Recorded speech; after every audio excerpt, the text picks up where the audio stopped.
we have a hole that needs to be 4 inches from the end of the point in and 1 inch high from the bottom.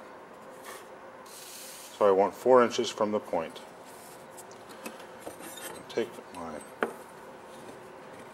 framing square, hook it on the end of my piece of wood,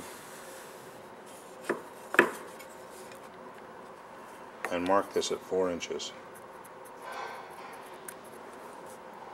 I don't put an X on either side because I'm keeping the whole piece of wood. We're just simply triangulating where the hole should be.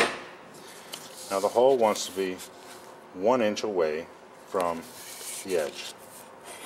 So I'm also going to take my square and simply hook it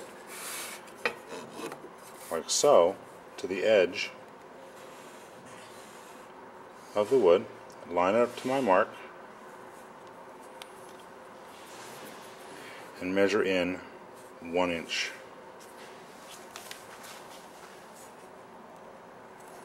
Put a dot. This is 4 inches from the end,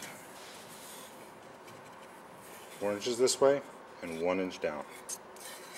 Turn it over just so we're reading in the same direction.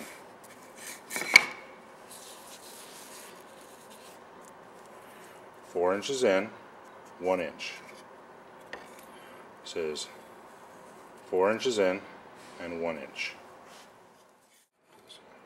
So I've gone and found myself a 1/4 inch drill bit. Double check. If you're from 3/8 or 1/4, it really doesn't matter which 1/4 inch you use on your tape measure or your measuring device, but there's my 1/4 inch drill bit. I'm going to load this into a drill. Here's the mark I made earlier. 4 inches in and 1 inch over. Here's the point of the drill bit. I'm going to put right in my pencil mark.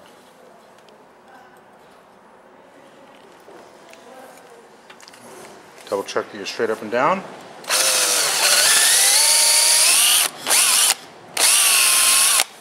And drill straight through.